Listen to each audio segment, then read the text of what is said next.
Carrie Brown is going to introduce our next speaker. Hi, my name is Carrie Brown, and I'm a PhD candidate in the Art History Department at Virginia Commonwealth University in Richmond. As professor of the history of Islamic science at the Oriental Institute at the University of Oxford, Emilie Savage Smith spent the last 20 years researching and publishing about the history of anatomy, surgery, dissection, and ophthalmology in the medieval Islamic world. Currently, she is a fellow of the British Academy and co-president of the Society for the History of Medieval Science and Technology. Her notable publications include Medieval Islamic Medicine and Magic and Divination in Early Islam. Most recently, Dr. Savage Smith was a senior research consultant on a collaborative project between the Oriental Institute and the Bodleian Library to translate an early 11th century manuscript on Arabic cosmography titled The Book of Curiosities of the Sciences and Marvels for the Eyes. Today, she will enlighten us on the topic of Sufi astronomy. Please help me welcome Dr. Emilie Savage Smith.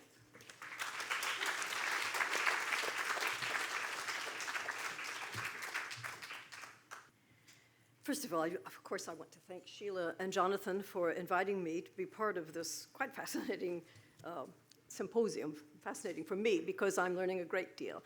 And also to thank Marissa, who has been a wonderful organizer of all of the small details that we all have needed to be here. And of course, the museum and its entire staff for all of the assistance they have given us. And we're adjusting for those of us of normal size. Now, 886 years ago, this past April, a scholar working in Baghdad completed his transcribing and annotating of one of the most remarkable Arabic medieval scientific manuscripts that is preserved today. And the result of his work now resides here in the Museum of Islamic Art in Doha. What you see is a sample of the 100 illustrations in this manuscript. The scholar, was named Ali ibn Abdul Jalil ibn Ali ibn Muhammad, and he spent 3 months of 1125 AD, which is 519 Hijra, working in Baghdad on this manuscript. He specifically states that he wrote out this manuscript for his own use. So he may not have been a professional copyist, though his handwriting, as you'll see, is very good and very pleasing. But because he prepared it for his own use, he must have been particularly interested in astronomy and the constellations of the stars in the heavens. It's also evident that he was intent on producing the most authoritative version possible of the treatise he was transcribing. The treatise he was copying so carefully was the most important treatise on constellation iconography to be produced in the Islamic world, and one that was later to have immense influence in Latin Europe. Its title, is simply, well, of course in English, the Book of the Constellations of the Stars, pardon me, and it was composed 160 years before our copyist was working on it, and it was written not in Baghdad, but in Shiraz, which is across the Gulf from where we are today. The author was Abu Hussein Abdul Rahman ibn Umar as-Sufi, today usually just referred to as Abdul Rahman as-Sufi or as-Sufi. He was an important astronomer in Shiraz at the Buyid court of Adud-ad-Dawla. His book was designed to be accurate for the year 964, and I'll get back to what I mean by that in a minute. Therefore, as-Sufi presumably composed it shortly before the year 964. And since as-Sufi was 83 years old when he died in 986, it is evident that he composed this treatise somewhat late in his life, that is, in his early 60s.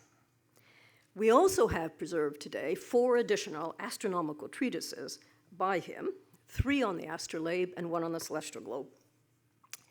His first treatise on the astrolabe was written while as-Sufi was still in the town of his birth, which was Rai. Now, I've circled on the map here. Rai today is simply some ruins incorporated into the suburbs of Tehran. But in the 9th and 10th century, it was an extremely important center of learning with a lot of exchanges with scholars in Baghdad. The astrolabe I've illustrated here is from the collection. It was made in 984 by a slightly younger contemporary of Asufi, Al-Khujandi. It's one of the finest astrolabes in any museum today. And Al-Khujandi worked at an observatory in Rai.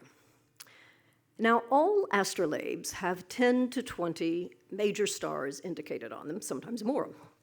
In Al-Sufi's first treatise on the astrolabe, the stars that he described as being useful for putting on an astrolabe were, in fact, they all reflect the traditional Arabic Bedouin system of star naming and not the Greek Ptolemaic system.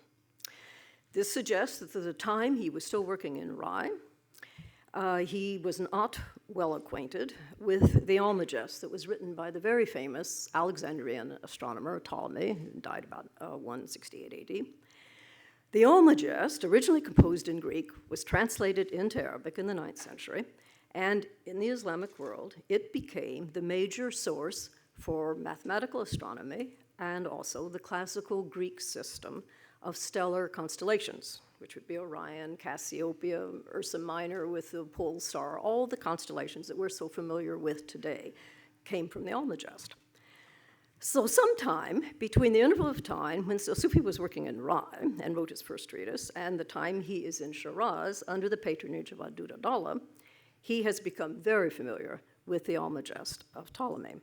So familiar, in fact, that in the Book of Constellations, he presents a description of the constellations as given by Ptolemy, but then he compares these with the constellations as given in the Bedouin Arabic tradition.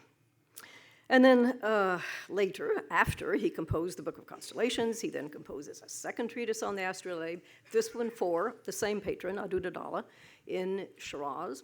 And it's a very longer, much more extensive treatise on the astrolabe. And then he finally ends up with a third treatise, which is a very concise one for some unspecified patron.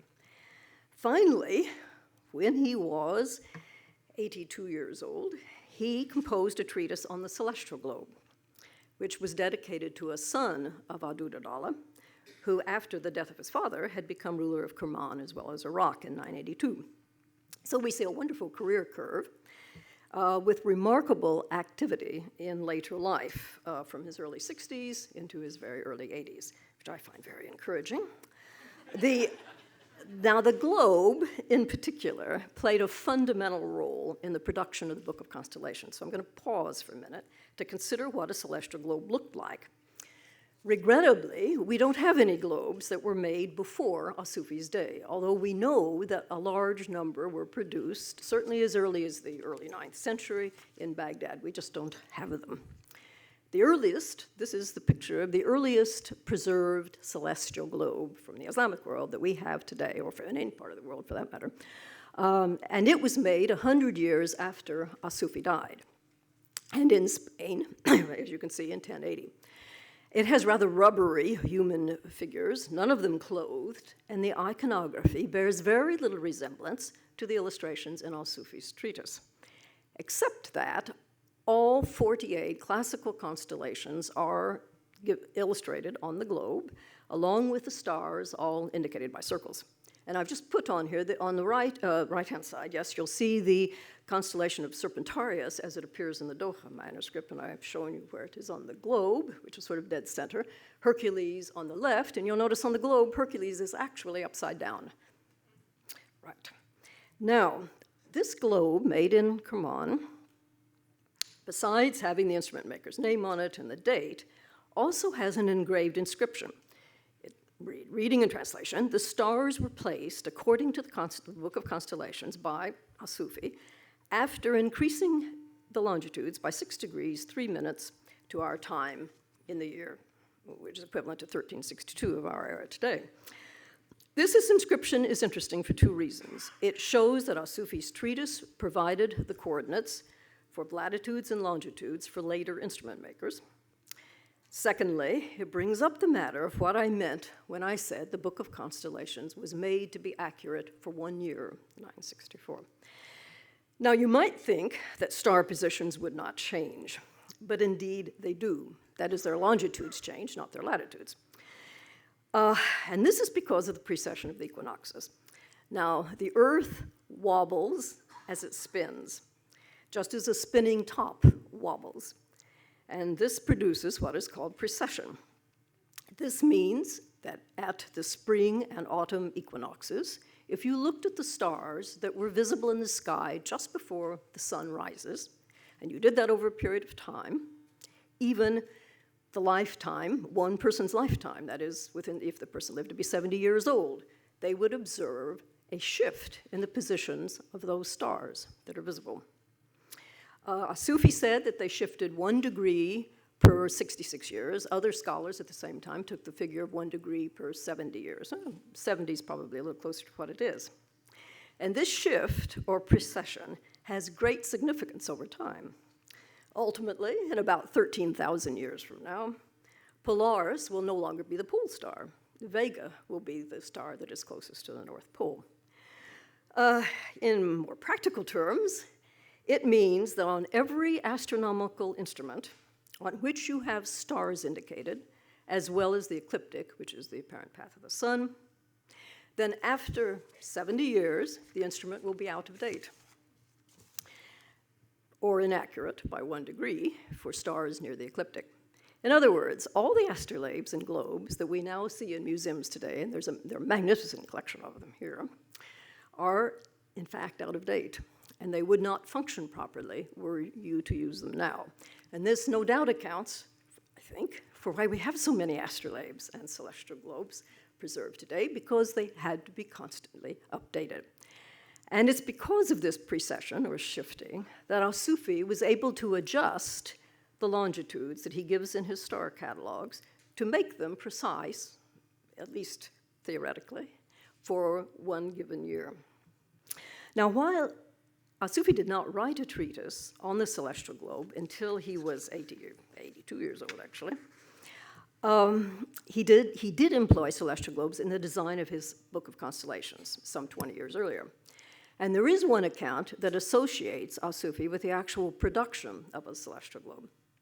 The historian Ibn al-Kifti, 13th century, records that in the year 1043, an Egyptian instrument maker by the name of Ibn Sumbudi saw, and I quote again in translation, in a library in Cairo, a globe made of silver executed by al-Sufi for the ruler Adud-ad-Dawla, whose weight, he said, was 3,000 dirhams and whose price was consequently 3,000 dinars. End of quote. In our historical sources, however, al-Sufi is never referred to as al-Astrolabi, the astrolabe maker, and that was the common designation for all astronomical instrument makers, no matter what kind of instrument they actually made. And for that reason, and because there's no corroborating evidence otherwise, I feel that Ibn al-Kifti's informant was confused in that he confused the manufacture of a celestial globe with the reliance of a maker on al-Sufi's treatise for the coordinates and images, as we have in the inscription I've shown you here on this 1362 globe. And this type of statement, citing al-Sufi's Book of Constellations as a source, is found very frequently on globes that are preserved today. Now, in addition to authoring treatises on stars, astrolabes, globes, and so on, al-Sufi was an observational astronomer, which is a term we use in the history of science to mean that he dealt with large instruments, instruments that were larger than an astrolabe or globe, larger in order to get better precision. And he was very well known for having made observations, and it enabled him to refine more accurately the obliquity of the ecliptic. Most famously today, however, al-Sufi is credited with the discovery of the Andromeda Nebula. And I'm sorry, I'm not paying attention to what I'm doing here. This is the inscription. This doesn't show, and here we have a picture of the Andromeda. He's credited with the discovery of the Andromeda Nebula, or which should be more precisely called the Andromeda Galaxy. It's more precise to say that he was the first to mention it, actually, in a written treatise. In the Book of Constellations, in the context of the discussion of the Bedouin constellations overlapping the area of Andromeda, and this is Andromeda on the right. Sufi clearly describes the Andromeda galaxy, which he said was a cloudy blotch situated very close to the star numbered 14 on her right side. Now, the star at her right waist is numbered 14 in the alphanumerical system of numbering.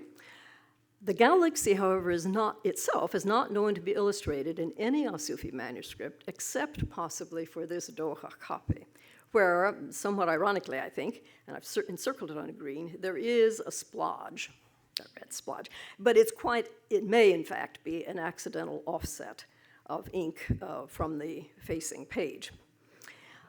It is evident from his discussion, he makes this very clear, that it was actually the Bedouins who first observed the Andromeda galaxy and not Sufi himself. Of course, he, or rather the earlier Bedouins, would not have seen the galaxy like this. This picture is taken from a satellite with all sorts of fancy cameras. In fact, this is what he would have seen. This is the best naked eye, so to speak, no magnification photograph of the area of Andromeda. Now, we must remember that all their observations were naked eye observations. There were no telescopes or lenses available. From the end of the 9th through the beginning of the 10th century, however, Islamic astronomers did occasionally use what we call observation tubes, particularly to view the new crescent moon on the horizon. And there's a little 16th century Ottoman painting of astronomers with observation tubes. But these were tubes without any lenses. They were simply a means of eliminating light interference. Now, in this next slide, I have connected up some of the major stars in the constellation Andromeda, as seen as it appears in the sky, using red lines. And then I took the same stars in the diagram from the Doha manuscript using red lines. And you will notice that to get proper alignment, I've had to tilt the diagram of Andromeda, which is a good point, I think, to remind everyone that the diagrams in Sufi's treatise were not oriented by the points of the compass. The stars comprising Andromeda, for example, could never be seen in the skies vertical and upright, as he draws them in the manuscript. But he doesn't make this clear at all in his treatise. And in all the early copies of the treatise, even the names of the directions of the compass are omitted. Moreover, the diagrams are not plotted, although I have noticed a tendency amongst many art historians recently to speak of the plotted constellation diagrams. There is no grid, there is no point of reference from which they could be plotted.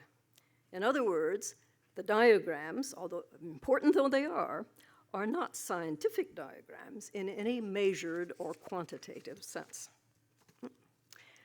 But let us look further at the contents of this remarkable treatise as it's preserved in the manuscript here in Doha. It opens with a very long introduction, very long, in which Sufi dedicates the work to his patron, Adud-Allah, and he tells us in great detail what sources he's using to write this book. The pages I've selected to show you here, actually, you'll notice some marginal annotations. I'm not going to take time to talk about them, but it shows you the copyist at work, collating and making corrections later on. Now, following this long introduction, all 48 classical constellations are discussed individually. Each has its own chapter, each chapter divided into 4 parts. And I'll illustrate the structure of a constellation chapter by looking at one for the most familiar, probably, of all constellations, which is Orion. Known in Arabic as Al-Jabbar, the giant, and also Wahua Al-Jawza, which was the Bedouin name for an even larger giant, possibly a female giant, that occupied the area of both Orion and Gemini. We see the title page here of this section. And then following the title, it begins with a verbal description of the constellation and its stars, in this case 38, as presented by Ptolemy in the Almagest. and he often criticizes Ptolemy for overlooking stars here and there.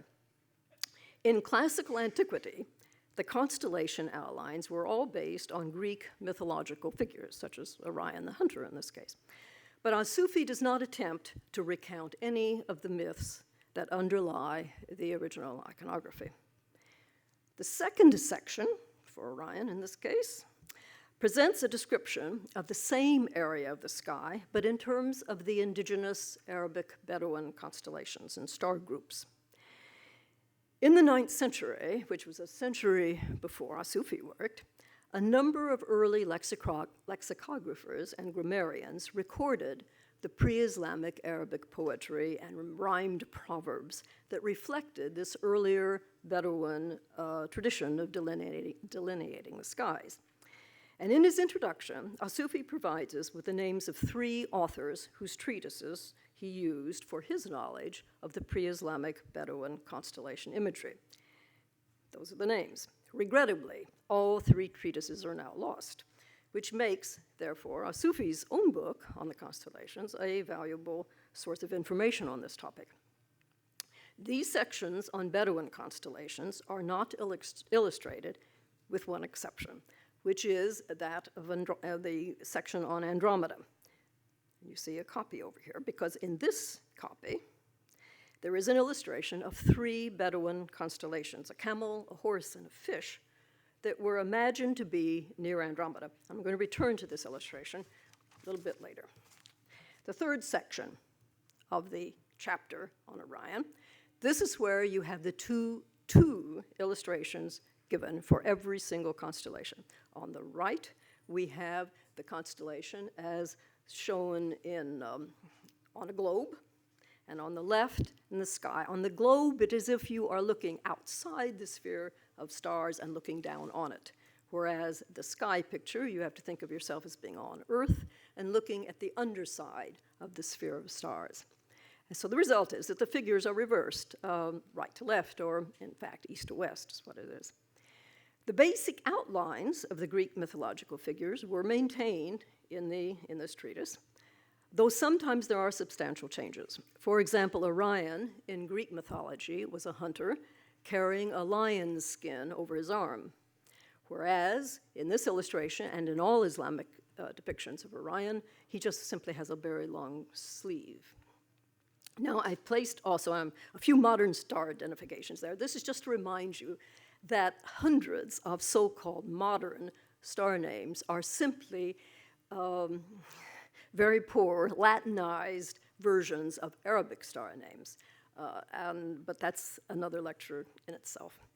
Now, Ptolemy's, I find this very bothersome, actually, because I'm looking at a different slide. Anyway, Ptolemy's Almagest had no constellation illustrations, and therefore the Almagest could not have served as the source for this portion of the treatise. In the introduction, however, Al-Sufi gives us some very specific clues to his sources. He speaks of having seen an illustrated book on constellations in the handwriting of Utarad ibn Muhammad al-Hasab, who, in fact, is a fairly well-known 9th century astronomer. But the book is lost today, so far as we know. Al-Sufi also reports having seen a number of celestial globes made by instrument makers in Haran, which is in the northern reaches between the Euphrates and Tigris, as well as a particularly large celestial globe by Ali ibn Isa, who is a very important instrument maker working in Baghdad in the early 9th century. None of these early globes or books are preserved today, so it's impossible to evaluate Al-Sufi's work in terms of specific sources he used. But we do have another important clue as to his working method. According to the 11th century polymath and scholar Al-Biruni, Al-Sufi told a well-known astronomer who was working in Shiraz at the very time Al-Sufi was there, Al-Sufi told this astronomer that he had, and quoting in translation, had placed thin paper on the sphere of a celestial globe and wrapped it around its surface until it conformed very neatly to its surface area. Then on top of it, he drew the figures, tsuwa, and indicated the stars in accordance with the way they appeared through the transparency. End of quote. What globe this might have been, of course, we do not know. What we know with certainty was that al-Sufi intended his treatise for the constellation, his treatise on the constellations to be of use to owners of celestial globes. For why else would he have included for each and every constellation a picture of how it looked on a celestial globe? Now, the fourth section provides a star catalog, a star list for that constellation. Here we see the first 34 of the 38 constellations, stars in Orion, excuse me. And each star in the right-hand column of the table is a number. Each star is given a number. Then the next column over is specified in words where that star will be, on the right leg, on the left arm, this kind of thing. And then you have 3 columns in which the longitude of the star is given in terms of degrees and minutes of degrees. All of these he took from the Almagest of Ptolemy, except he increased the longitudes by 12 degrees and 42 minutes in order to make them correct for the year 964. And then the next 2 columns give the latitudes. And then the far left column gives the magnitudes, ranging from 1 to 6, with 1 the brightest. And here there are a lot of changes over Ptolemy. Sufi says he reobserved all the magnitudes himself, and he made many changes. Now, in order to fully appreciate the importance of this particular copy, here in Doha, it's necessary to examine the colophon of the manuscript. Now, that is the statement at the end of this treatise, where the copyist states when he made it and under what circumstances. It's an unusually long and involved colophon, and to go through it line by line may be a bit tedious, but I think that is what we have to do. Before I show it to you, 3 distinguished scholars, Barbara Brend, Robert Hillenbrand, and David King, prepared a translation of the colophon for the sale catalog, which was at Sotheby's in 1998. And we're all indebted to their good work on this. However, there are a number of places where I read the text slightly differently. So here we begin. This is immediately following at the end of the treatise. Yes, here we are. And it says, of course, the end of the Book of Stars. Written by, we have the author's full name, al-Sufi al-Razi, that is from Rai, which was his birthplace. And then he says, that's the copyist speaking now, copied this book from a copy that belonged to the wazir, and here we have the full name of Nizam al-Mulk, who is one of the most celebrated ministers to in fact, Seljuk rulers, very important minister. So it belonged to Nizam al-Mulk, which he, Nizam al-Mulk, endowed as a waqf for its everlasting preservation to the library, which he, Nizam al-Mulk, built in his madrasa in the eastern quarter of, and here the page turns a bit, Baghdad. And of course, this is the very famous Nizamiya madrasa in Baghdad. And that's that copy, was in the handwriting of Hibat Ali ibn Bishr al-Shami, and its date was Jumada 1, 427, which is equal to March of 1036. Then our copyist goes on to say that his copy read that Hibat Allah had said that he copied it from a copy by Faraj ibn Abdallah al-Habashi. He's a very famous astronomer, al-Habashi. We know him from other treatises. And that this astronomer was a protege and a pupil of al-Sufi, the author of the book. And that Hibat Allah also said that al-Habashi, Faraj al-Habashi, read that copy before his teacher, that's al-Sufi, and had gotten his, al-Sufi's, signature testifying to its accuracy. Our copyist then goes on, I transcribed this book, copying precisely Hibat Allah ibn Bishr and imitating his working method in regard to the transcription, the drawings, and the illustration of the positions of the stars. And then he gives the date when he finished this which was the beginning of Muharram 519, which is roughly 7 February 1125.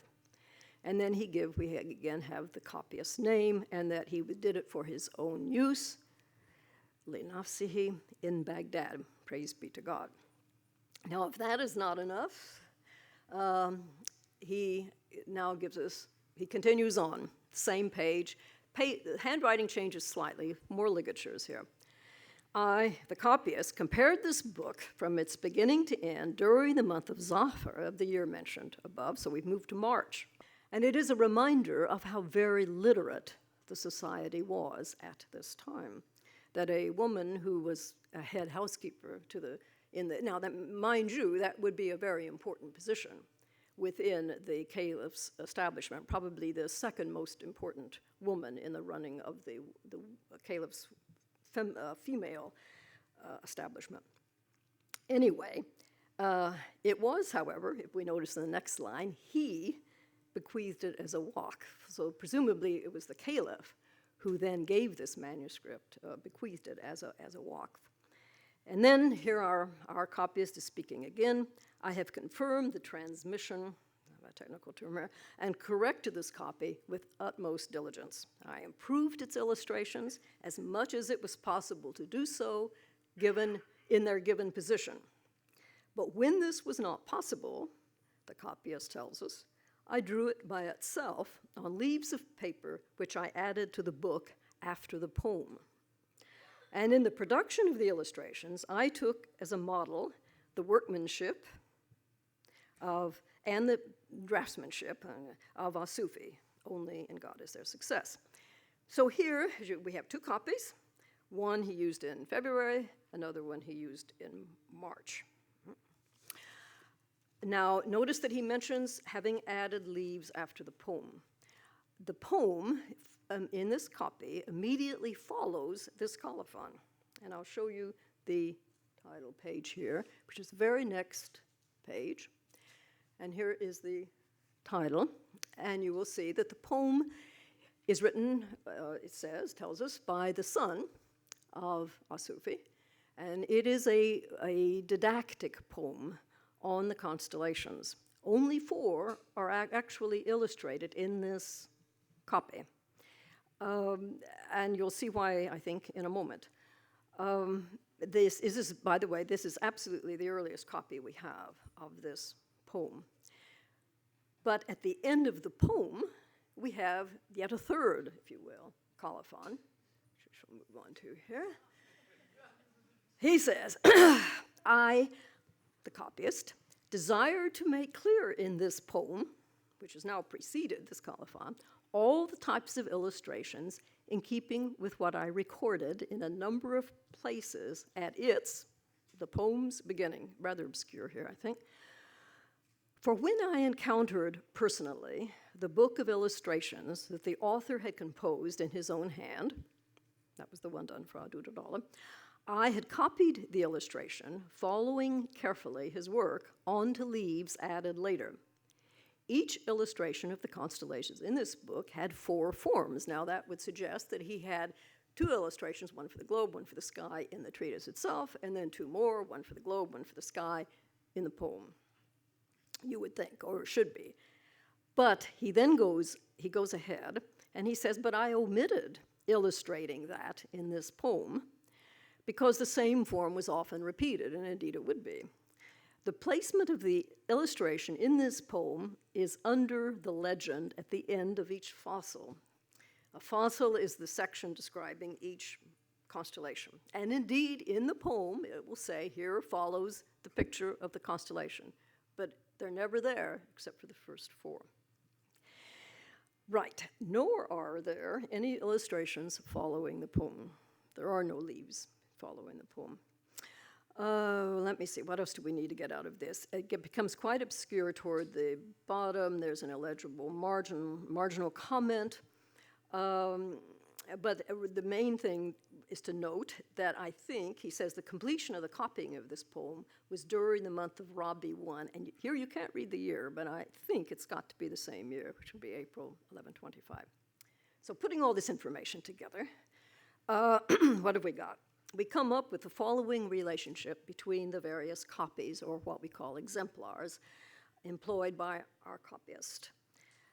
In the left-hand side shows what he was working with in February of 1125, and it was from the collection of the famous Nizamiya Madrasa library in Baghdad. It was copied in 1036, and it in turn was copied from one made by a Habashi who was the pupil, very famous astronomer, pupil of Asufi. And he had gotten Asufi's signature as to its accuracy.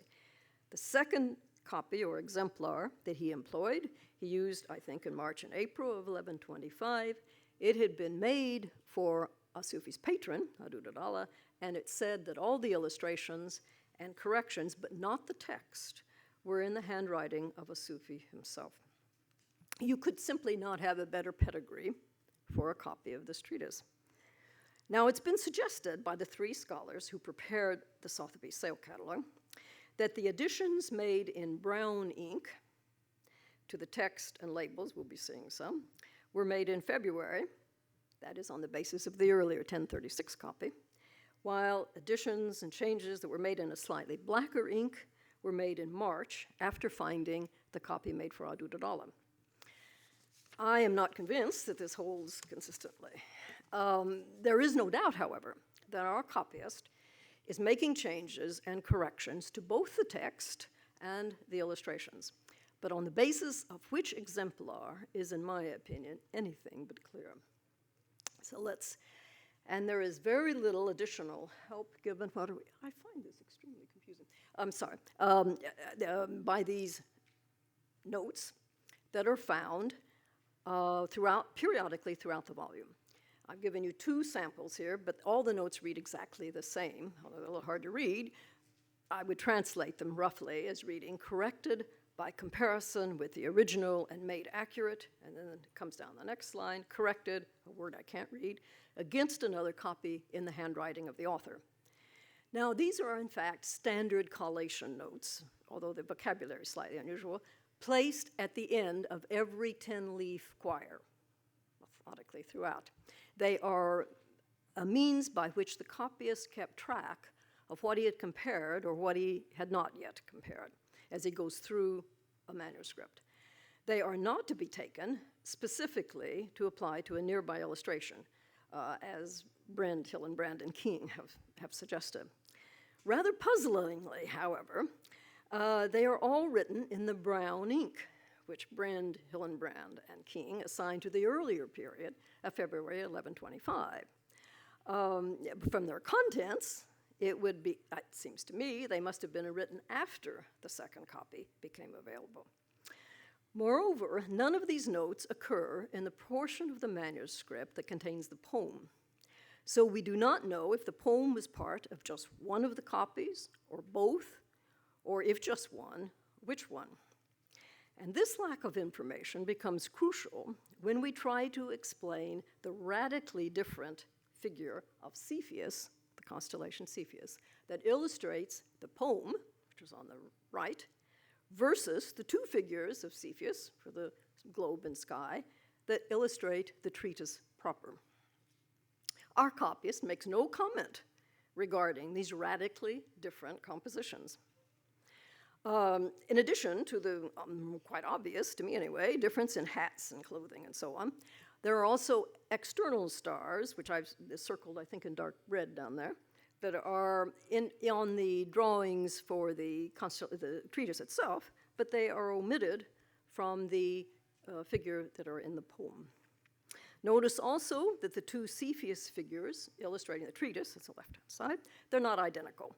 The one on the left is drawn in red ink, unclothed, has an ovoid helmet with no fur, while the one on the right is clothed, wears a helmet trimmed with fur.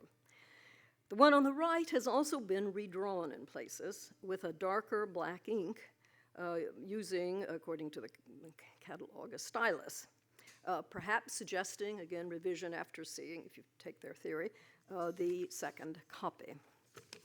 Now, the northern constellation of Boetes presents a different conundrum.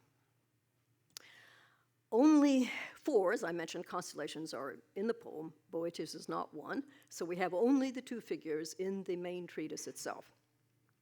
The 2 figures are dressed similarly, but the star placements are the same for both figures. The globe figure has not been reversed right to left, as it ought to have been done.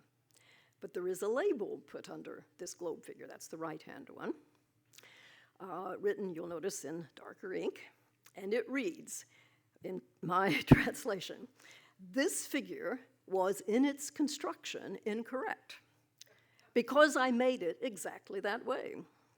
And the reason for doing so, presumably, is that it was reversed with its south to the north and its north to the south in accordance with what the author stipulated." Now, this statement, if I've understood it correctly, raises more questions than it answers. I think the copyist is telling us that he purposely made this figure in this way, incorrect though it may be, because he was following the instructions or illustrations, it's not really clear from the Arabic, of the author himself. Since it is in a slightly darker ink, this would suggest, following the Hillenbrand, and King theory regarding the inks, that it was written after seeing the copy that had been illustrated in Asufi's hand.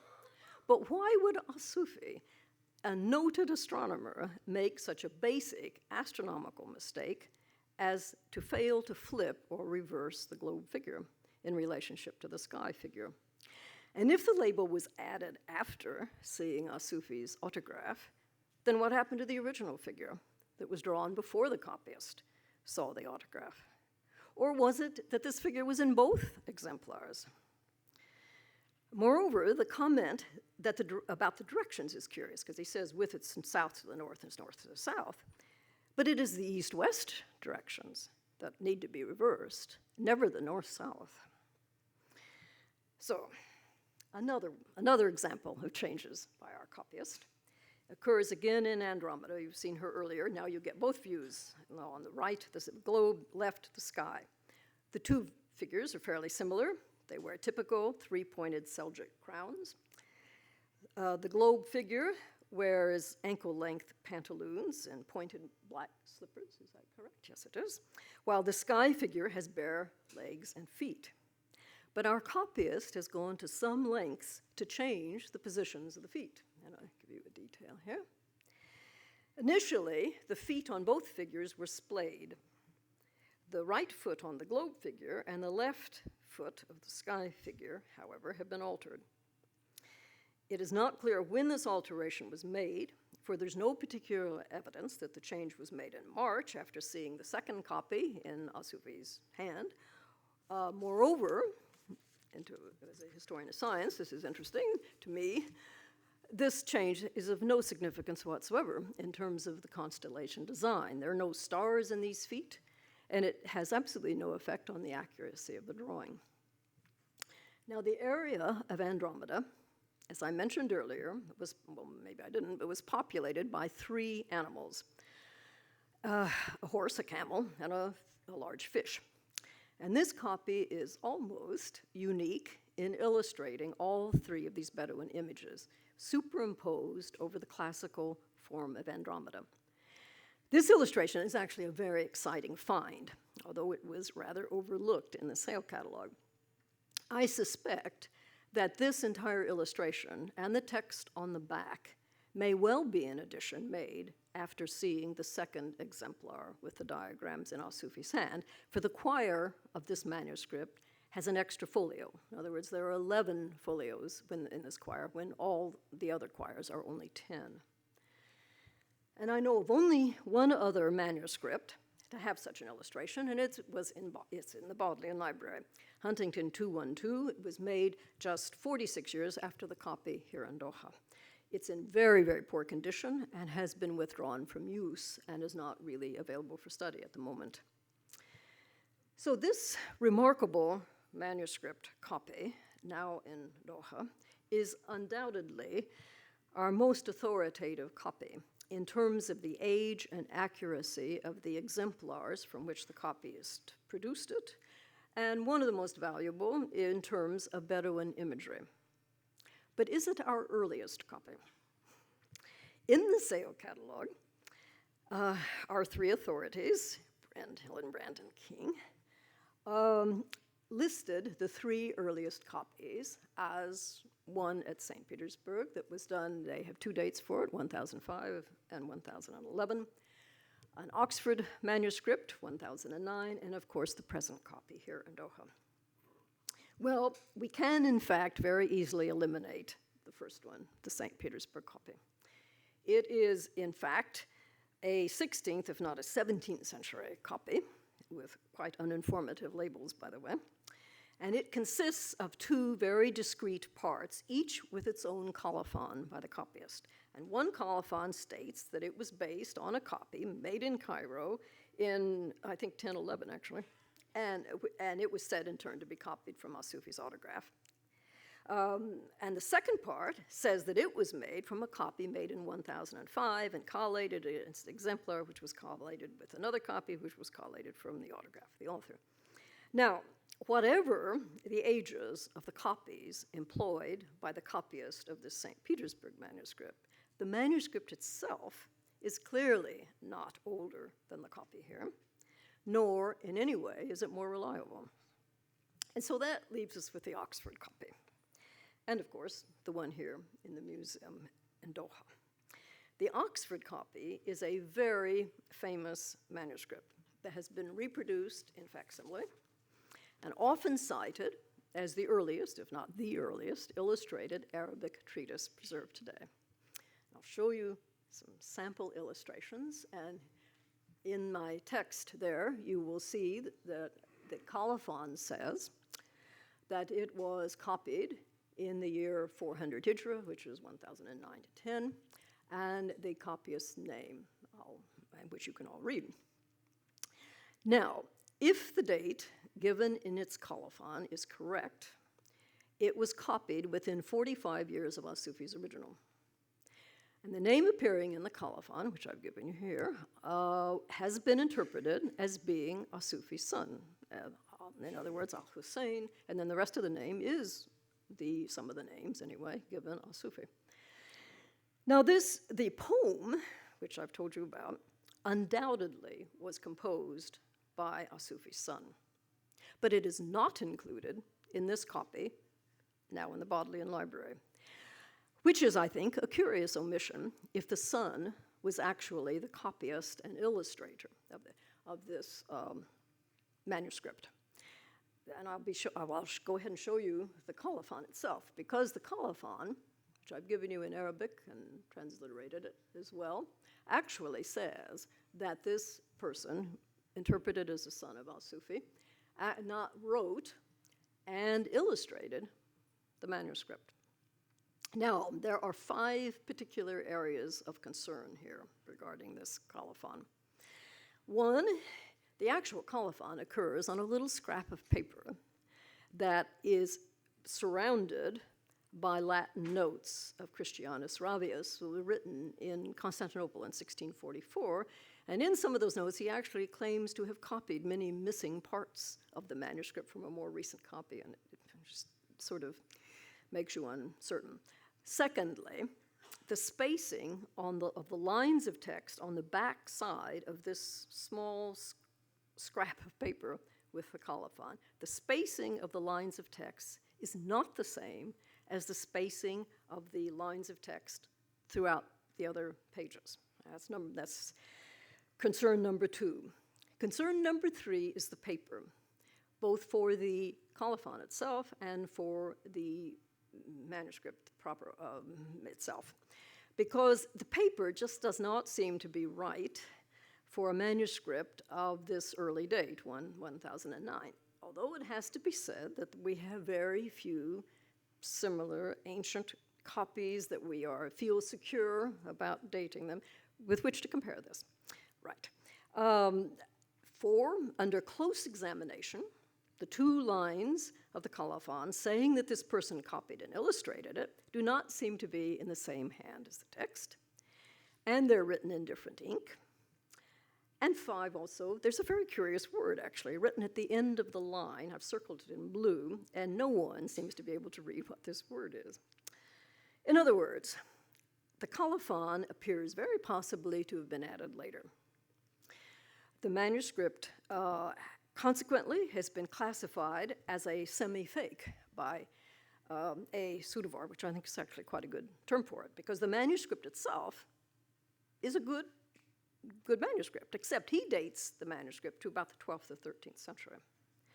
Barbara Brand, who was one of our team earlier, in 1994, she proposed a rather ingenious theory to account for all these kinds of discrepancies. And she suggested that the copyist, who was, she argues, the son, began copying it, but then died. And at a later date, a century and a quarter later, someone found his notes, recopied them, and then added in drawings in the style, she says, indebted to Central Asia. And the manuscript has been a subject of much scrutiny in Oxford recently, seminars held to discuss it, and so on. The general conclusion was that there are serious problems with this colophon, that the manuscript is of a respectable age, probably completed around 1200, one person suggesting Egypt. But as a historian of science, I have to add one more feature that really makes me question this. We are getting to the end here. And that is the way Virgo is depicted. Now, on the left, yes, I have the two figures of Virgo from the Doha manuscript. Now, as an aside, the one that has been painted quite attractively, that coloration, that painting, it has been added much later. That was not part of the original, because it would have all been line drawings without any painting. But what I want you to notice is that the two figures in the Doha manuscript have wings. And the ones in the famous Marsh manuscript in Bodleian have lost their wings. However, the text and the star catalog for the figure of Virgo very clearly specify that at least 5 stars are put in wings. They're described as being on the tip of the left southern wing, 3 of which are on the right northern wing, this kind of thing. In other words, Virgo has to have wings. And their omission in the Oxford copy would simply, again, not have been made by an astronomer, or son of an astronomer who had written his own poem on constellations. So, but as a result of this manuscript having this early date, it has gotten into the literature, quite erroneously, I feel, that Asufi transformed the figure of Virgo into a dancing girl. Now, rather, in my view, this is a change produced by an aberrant copyist, though very talented copyist, with fantastic drawings, and it argues very strongly against it having been done by Asufi's son. In summary, there's a general consensus that is emerging that this very famous manuscript in Oxford was produced not at the beginning of the 11th century, but at the end of the 12th century. And if this is the case, it seems very likely that the one here in the Museum of Islamic Art in Doha is not only the most authoritative copy, but also the oldest copy of what came to be one of the most influential treatises in the history of astronomy. Sufi's illustrated book was not a treatise concerned with mathematical technicalities of astronomy, but it served a much broader purpose, which no doubt accounts for its immense popularity. Because of its remarkable illustrations of all 48 constellations, each with 2 views, one for a globe, one for looking up at the sky itself, the treatise could be enjoyed by armchair astronomers who wanted to identify the constellations on their globes. For just as in 18th century Europe, every wealthy gentleman and prominent ruler would have had a globe as part of his library and collection of treasures. At the same time, the star catalogs for each constellation served as an important direct source for instrument makers. Moreover, the accompanying text of Al-Sufi provided fascinating comparisons between the star lore of pre-Islamic times, which was a prominent feature of early Arabic poetry, and the classical Greek conceptions of the sky. And whether it was Al-Sufi's intention or not, this treatise was instrumental, if not fundamental, in displacing the traditional Bedouin constellation imagery and replacing it with the Greek Ptolemaic system, which ultimately came to dominate all astronomy. And anyone lucky enough to be able to look through this entire manuscript will be captivated by its dual images, the globe view mirroring the sky view, and both reflecting the order and beauty of the heavens and God's creation. Thank you.